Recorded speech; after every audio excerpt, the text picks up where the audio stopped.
आ गया मैं। क्या चल रहा है सभी बच्चों का? कैसे सभी? मस्त है? तो चलो, स्वागत है आप लोगों का मेरे गुरु यूट्यूब चैनल में। नमस्कार बच्चों। पिछले लेक्चर में हम लोगों ने देखा था, क्या देखा था सर? आपने पढ़ाया था फंडामेंटल फोर्सेस का इंड कर दिए सर आपने। Gravitational force, strong nuclear force, weak nuclear force, उनका ऑर्डर समझाए, उनका एक अच्छा सा एनसीईआरटी का इमेज भी शेयर करें। यस बच्चों। तो कोई बच्चा आज डायरेक्ट इस लेक्चर पे आया है तो पिछले लेक्चर पे जाएगा। किसी ने सब्सक्राइब नहीं किया तो मेरे चैनल को सब्सक्राइब करेगा। तो हर एक बात आप लोगों को यहाँ पे मिलने लगेगी कुछ ही दिनों में। ओके बच्चों? यस। तो related to your subject, related to your science, related to your JEE exam, related to your NEET exam. Okay बच्चों? यस। तो चलो आज का लेक्चर शुरू कर देते हैं बच्चों। आज क्या पढ़ना है बच्चों? तो कोई बच्चे बोलेंगे सर कंजर्वेशन ऑफ एनर्जी और कंजर्वेशन ऑफ मास का लेक्चर नहीं आया, तो definitely relation between physics and mathematics होने के बाद वो लेक्चर आ जाएगा। ओके, तो यहां पे हम लोग स्टार्ट करेंगे बच्चों relationship between physics and math. Okay बच्चों, क्या हेडिंग लगाया केपी सर ने? बच्चों बोलो, बच्चों बोलो। देखो बच्चों, तो एक नन्ही सी परी आई जो अभी 11th में जाने वाली है, हो सकता है वो 12th में जाने वाली नन्ही सी परी होगी। ओके, और एक नन्हा सा पर, पप्पा का पर और पप्पा की परी। ये है पप्पा की परी और ये है पप्पा का पर। ये दोनों आए और भी बच्चे थे इनके साथ, और इन सब ने एक यहाँ पे केपी नामक शैतान बैठा था। शैतान कहोगे? यहाँ पे केपी सर बैठे थे, के यस। बच्चे बोलेंगे सर बार बार यस क्यों लगते हो? मेरे वाइफ का नाम स्टार्ट होता है वहां से। Okay, yes. ओके, चलो बच्चों, बता दूंगा, कभी कभी बता दूंगा। वही वाओ वाओ, बच्चे बड़े खतरनाक होते हैं। चलो बच्चों, तो आगे बढ़ते हैं। कोई मैं क्या पढ़ाते टाइम क्या होता है ना, पता नहीं चलता है। आप लोगों में बहुत खो जाता हूं मैं। ओके, इन सब बच्चे आए और बोले केपी सर, एक बच्चा बोल रहा है बड़ी आवाज वाला, केपी सर। मैं बोला हाँ जी बोलिए सर, क्या होगा? हमें आज relationship between physics and mathematics पढ़ना है, हमें पढ़ाओ। केपी सर तैयार हो गए और पढ़ाने लगे इन सभी बच्चे को relationship between physics and mathematics. ये फिजिक्स एंड मैथमेटिक्स के अंदर क्या रिलेशन होता है, तो दो बातें यहां पे लिख देंगे। पहली बात कि मैथ या मैथ्स बोलो, it is language of physics. Language of physics. दूसरी इंपॉर्टेंट बात यहां पर रख देंगे कि यहां पे आप बोल सकते हो maths it is language of science. यहां एक पंछी निकाल लेंगे। Okay, math it is language of science. अच्छा नहीं निकला बिल्कुल भी। ओके, क्या बोला? Math it is language of science. मतलब क्या है बच्चों? इन सब दो लाइन का मतलब क्या है? क्या हो रहा है मतलब इन दो लाइन का? इन दो लाइन का मतलब ये हो रहा है बच्चों कि यहां पे मैं और कोई भी आपको ये समझाना चाह रहा है कि हम लोगों को हिस्ट्री पढ़नी है, ज्योग्राफी पढ़नी है, मैथ्स पढ़ना है, तो मैथ तो लैंग्वेज है, फिजिक्स पढ़ना है, केमिस्ट्री पढ़नी है, बायोलॉजी पढ़नी है, कोई भी चीज दुनिया में अगर हम लोगों को सीखना चाहते हैं, हमारे अंदर उसका हम नॉलेज लेना चाहते हैं, तो डेफिनेटली हम लोगों को एक सब्जेक्ट की जरूरत पड़ेगी, वो है मैथ। और मैं वो तगड़े एग्जांपल के थ्रू आप लोगों को समझाऊंगा कि ऐसा ही कैसे। Okay, yes. तो नंबर हिस्ट्री का लेक्चर अभी भी दे सकते हैं, लेकिन नंबर हिस्ट्री सब लोगों को पता है क्या? बताओ। अगर नहीं पता है तो मैं यहां पे बता देता हूं क्या है नंबर हिस्ट्री या हिस्ट्री ऑफ नंबर। मतलब नंबर कैसे बने थे। देखो बच्चों, शुरुआत में क्या हुआ? 1 बना, 2 बना, 3 बना, 4 बना, 5 बना, 6 बना, 7 बना, 8 बना, 9 बना। इनको हम लोग नेचुरल नंबर वगैरह वगैरह कहते हैं। तो जब जीरो की डिस्कवरी इन आवर इंडिया, अपने इंडिया ने, देखो भैया, इंडिया ने पूरी दुनिया को क्या दिया? जीरो दिया। बच्चे बोलेंगे हाँ अरे बहुत कुछ दिया है, बस ओनली जीरो नहीं दिया है। ओके, आधी दुनिया इंडिया के उपकारों पे जीती है, बात समझने की कोशिश करो। इंग्लैंड को क्या नहीं दिया, यहां से तो लेके गए हैं आधा सारा। ओके चलो छोड़ो इन सब बातों को, अपने को ज्यादा टेंशन नहीं देना है। सो मैंने क्या बोल दिए, यहाँ ये जीरो जब डिस्कवर हुआ दुनिया के सामने आया, तो उन लोगों ने क्या करे, जब सब लोग मिलके रिसर्च कर रहे थे, इन सब बातों को सोच रहे थे, नंबर बना रहे थे, पागल थे जो हम लोगों के पास की, जो हम लोग पूर्वज है, ऐसे किसी बातों को रिसर्च कर लो यूनिडायरेक्शन। मतलब मैं खुद को बोलता हूं कि मैं यार इस जमाने में गलती से आ गया, पुराने जमाने में मैं ठीक था। ओके क्यों, मैं ज्यादा ना, मतलब एक टाइम पे मैं ज्यादा काम नहीं कर सकता, एक ही काम करता, वैसे लोग थे। ओके यस, तो मैं क्या बोल रहा हूं, यहां पे उन्होंने फिर यहां पे क्या बना दिए, इसके आगे लगा के जीरो लगा दिए, इसके ऊपर जीरो लगा दिए, इसके ऊपर जीरो लगा दिए, लेकिन इससे काम नहीं बना, 90 तक ही नंबर चले गए। बात समझ में आई? तो इस नंबर को उन्होंने होल्ड कर रखा और बोले हम क्या करेंगे, एक के ऊपर एक लगाएंगे, एक के ऊपर दो लगाएंगे, 3 4 5 6 7 लगा के, 8 लगा के, 9 लगा के, और फिर उन्होंने इस 2 के ऊपर जीरो लगा दिए।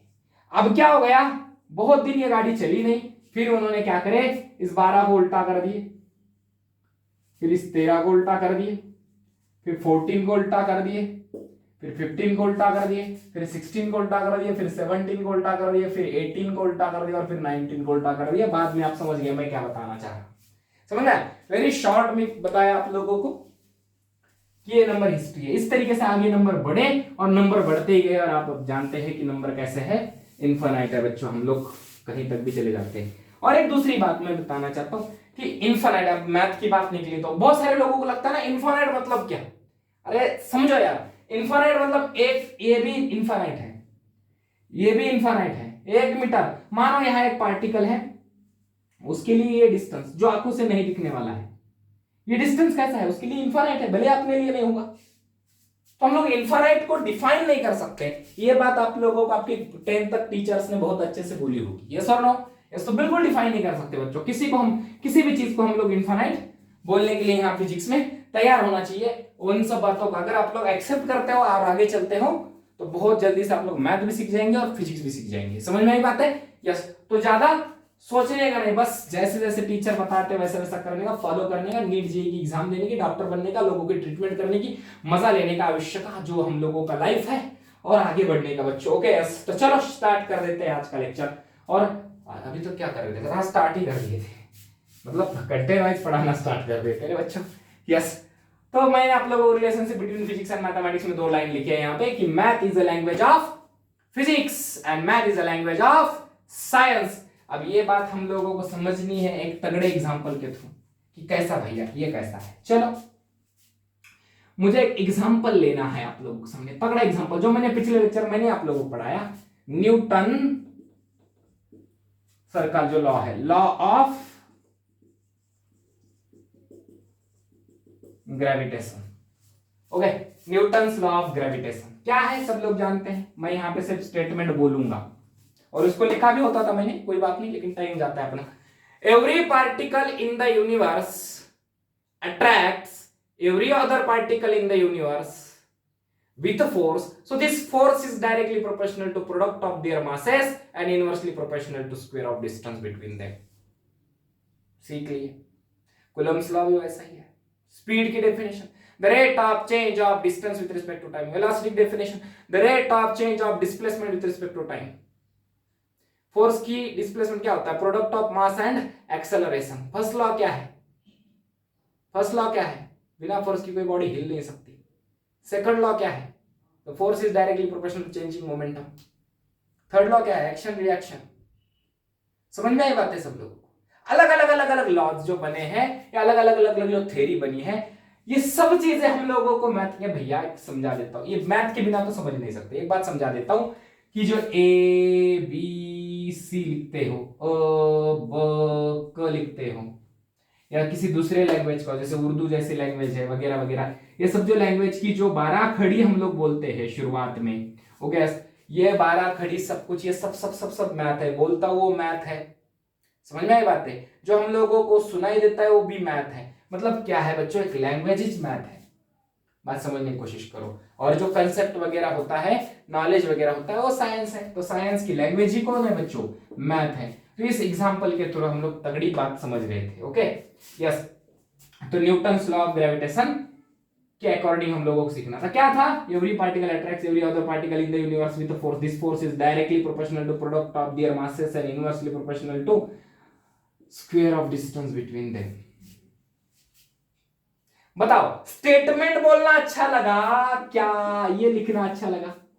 अब स्टेटमेंट भी एक मैथ है, लेकिन उससे भी ज्यादा इजी मैथ ये है। समझे? ये मैथमेटिक्स का जादू है। स्पीड की डेफिनेशन आपने बोले थे, स्पीड इज इक्वल टू क्या होता है? डी एस बटे डी टी। यस और नो? डी एस कभी कभी चलो यहाँ पे डिस्टेंस की भी डिनोशन होती है और डिस्प्लेसमेंट की भी डिनोशन होती है। तो मैं डिस्टेंस को यहाँ पे क्या बोल देता हूँ? ओके यहाँ पे डिस्टेंस को मैं कैपिटल डी बोल देता हूँ। ओके और वेलोसिटी की बात करें तो डी एस बटे डी टी। फोर्स की बात करें तो मास इनटू एक्सेलरेशन। ये अच्छा लगता है ना, और इजी भी लगता है। यस सर ना? यही बात है बच्चों, यही रिलेशन है, यही रिलेशन है। बात समझ में आई? यही तो सीखना है।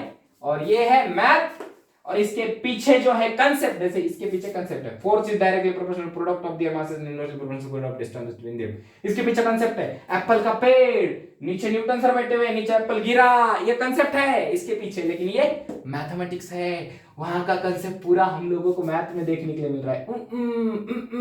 बात समझ में आई? ओके यही तो बात बोल रहा था मैं, मजा आएगा आप लोगों को एग्जांपल देख के, बात समझे होंगे आप लोगों को कि मैथ कितना जरूरी है। ओके बच्चों यस। तो चलो हम लोग यहाँ पे आज यहाँ पे एक न्यू बात स्टार्ट करेंगे।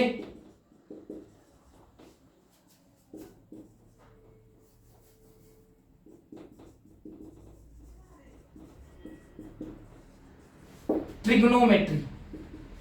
क्या स्टार्ट कर देंगे बच्चों? ट्रिग्नोमेट्री। ये ट्रिग्नोमेट्री क्या है? साइज, शेप, एरिया, हम लोगों के लोकेशंस, हम लोगों के प्लेसेस, इंडिया कौन से कोने में है, कैसा है, ये सब बताने के काम कौन करती है बच्चों? ट्रिग्नोमेट्री काम करती है। मेरी बॉडी का शेप साइज क्या है, कौन बताने का कौन काम कर रही है? ट्रिग्नोमेट्री काम कर रही है। ये डिफाइन वगैरह कुछ नहीं दूंगा, सिंपल समझो यार। ट्रिग्नोमेट्री बहुत ज्यादा इंपॉर्टेंट। इस ये नहीं होती तो पेन ये देखो ये रोने लगाते हो यार तुम लोग। कैसे बनता है ये कैसे बनता? मेरे हाइट कैसे समझ में आती? आपकी हाइट कैसे समझ में आती? समझ रहे हो? यही है मतलब। क्या यार कुछ नहीं बना पाते हम, कुछ नहीं बना पाते, मुश्किल हो जाता बनाना। अरे चेयर नहीं बनते, आइडेंटिटी कार्ड नहीं बनते, मोबाइल नहीं बनते। अब किसी किसी को बहुत स्लिम मोबाइल पसंद होता है, ये सब नहीं बनता ना अगर ये ट्रिग्नोमेट्री का मतलब आविष्कार नहीं होता। अरे यही बात बोल रहा हूं। इतना सिस्टमेटिक तरीके से मोबाइल थोड़ी बनाया जाता। यस और नो? यही बात। Okay yes. तो चलो ट्रिग्नोमेट्री, इसमें हम लोगों को जो पहली टर्म सीखनी है बच्चों, वो सीखनी है एंगल। क्या सीखनी है? एंगल। चलो बच्चों ये बाकी बातें समझेंगे सब लोगों ने, और जहां जहां आप लोगों को तकलीफ हो रही है वहां वहां आप लोगों ने वो क्या करना है? होल्ड करके लिख लेना है या पॉज करके लिख देना है। What is angle? When two straight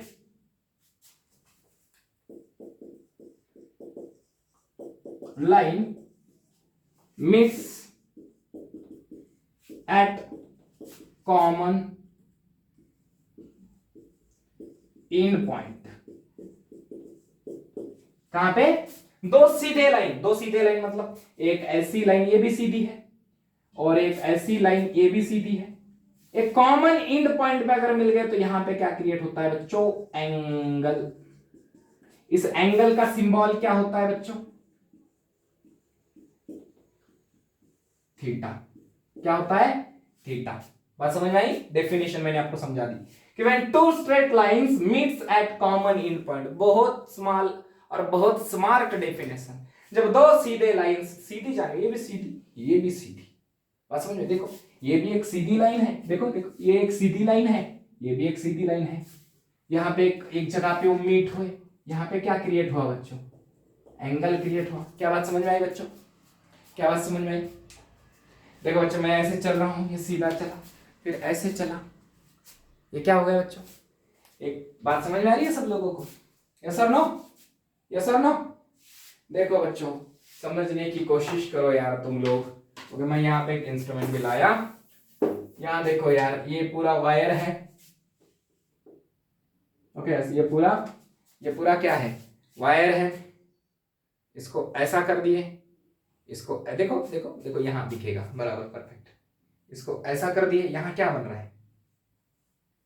common in point पे क्या बन रहा है?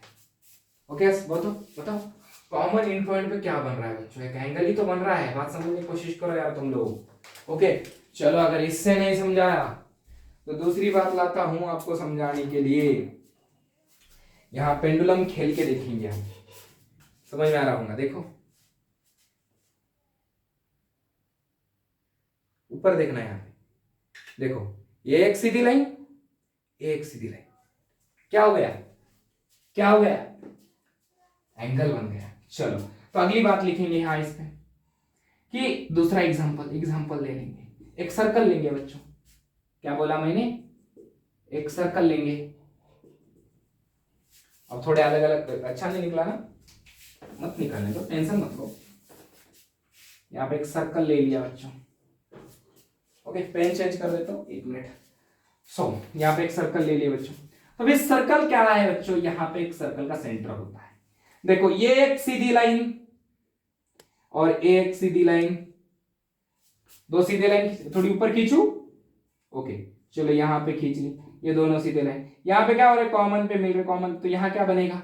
एंगल। एंगल मतलब सिंबल उसका थीटा। इस पॉइंट को आप लोगों ने बोला के। ओके, इस पॉइंट को आप लोगों ने क्या बोल दिया? कौन सा पॉइंट बोल दिया? के। और इस पॉइंट को बोल दिया पी, तो के पी। और बीच में ये डिस्टेंस को हम लोग क्या कहते हैं? यस। यस और नो? बात समझ में आई? और इस डिस्टेंस को हम लोग ओ, इसको बोलेंगे उस पॉइंट को ओ, इसको ओके, लेकिन इसको क्या बोलेंगे? ओके, इसको ओपी। Okay yes. और इसको ये डिस्टेंस होता है आर। इस आर को हम लोग रेडियस वेक्टर भी कहते हैं। अब चलो जरा थीटा का फॉर्मूला लिखें। कॉमन इन पॉइंट में हम लोगों को ये थीटा निकालना है। तो थीटा इक्वल्स टू क्या होता है बच्चों? इस बात को, इसको क्या कहते हैं हम? आर्क। इस सर्कल में कितने आर्क है? कौन समझाएगा? इनफाइनाइट आर्क है। बात समझ में आई? छोटे छोटे छोटे छोटे पॉइंट्स ब्रेक करके, ये भी आर्क है, ये भी आर्क बन सकती है। आर्क बहुत सारे हैं, समझ में आई बात? तो थीटा इज इक्वल टू क्या है? आर्क बटे इस सर्कल की रेडियस, और रेडियस कांस्टेंट होती है आर्क बटे रेडियस। अब आर्क को एक नाम दिया है हम लोगों ने, थीटा इज इक्वल टू क्या नाम दिया बताओ? केपी। और रेडियस को एक नाम दिया है ओके। बात समझ में आई? यस। अब इसको एक छोटा स्मॉल नाम दिया है yes. So theta is equal to क्या बन गया है? यस। बटे इसको एक स्मॉल नाम दे दिया r. But this formula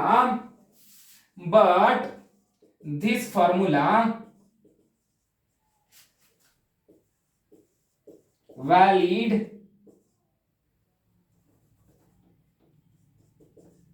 only in radian. ये फॉर्मूला कहां वैलिड है? बस रेडियन में। Why? Because of unit of angle. कितने हैं बच्चों? 2 है। पहला है रेडियन, ऐसे या डिग्री मानो, और दूसरा मानेंगे डिग्री। समझ में आया? तो ये जो फॉर्मूला आप लोगों ने लिखा है किसके लिए वैलिड है? बस रेडियन यूनिट के लिए वैलिड है। क्या बात क्लियर हो गई बच्चों? ओके, तो बताओ, यहां पे हम लोग दूसरा भी सर्कल ड्रॉ करने की कोशिश करेंगे। 2 pi radian is equal to, मतलब रेडियन और इसका रिलेशन देखने की कोशिश करेंगे। रेडियन और ये समझे होगा, नहीं तो पॉज करके लिख देना है। समझे ना बच्चों सब लोग? ओके, यहां पे बहुत अच्छा और बहुत बड़ा सर्कल लगा दिए। यहां पे सेंटर मानेंगे। अब ये सब लोग, ये ओ पॉइंट मानो बहुत छोटा मैंने। ओके, और यहां से एक, इस एक्सिस को हम लोग एक्स कहते हैं, इसको वाई कहते हैं, इसको एक्स डैश कहते हैं, इसको वाई डैश कहते हैं, किसी को पता नहीं। ये 90 डिग्री होता है, ये भी 90 डिग्री होता है, ये भी 90 डिग्री होता है, और ये भी 90 डिग्री होता है। ये सर नो बच्चों? तो बताओ, यहां से ये कितना डिग्री था? 0 डिग्री। यहां जाके कितना हो गया? 90 डिग्री। यहां जाके 180 डिग्री, यहां जाके 270 डिग्री, और फिर वापस 1 राउंड कंप्लीट होने के बाद 360 डिग्री। तो इसको कहते हैं 2 पाई रेडियन। ये डिग्री में हुआ। 360 डिग्री मतलब 2 पाई रेडियन, 90 डिग्री मतलब बताओ ये कितना है, पाई, पाई से आधा ये कितना होता है, पाई रेडियन होता है। ओके 180 डिग्री मतलब पाई रेडियन, तो पाई से आधा पाई बाय 2, और यहां पर 1 2 3 पाई बाय 2, बात समझ में आई, और ये कितना हो गया 2 पाई बच्चों, समझ में आई बात, यस और no. So 1 radian is equal to कितना डिग्री होगा, तो 57 पॉइंट समथिंग, 9 वगैरह लिख देते हैं, 57.3 डिग्री। तो मैं आप लोगों को आज, और आप लोग कमेंट में इसके जवाब दे देना, 2 radian is equal to how many, 3 radian is equal to how many, 4 radian is equal to how many, 5 radian is equal to how many. Okay बात समझ में आई, बात समझ में आई, यस 5 रेडियन तक बताना, क्लियर। और अगले पॉइंट्स में, अगले पॉइंट जब हम लोग अगला लेक्चर मतलब करेंगे, अटेंड करेंगे आप, तो आप लोगों को वहां पे कन्वर्जन ऑफ एंगल, ओके मतलब रेडियन से डिग्री में कैसे जाना है और डिग्री से रेडियन में कैसे जाना है, ये सब बातें भी हम लोगों को सीखने के लिए मिलेंगी बच्चों, डेफिनेटली।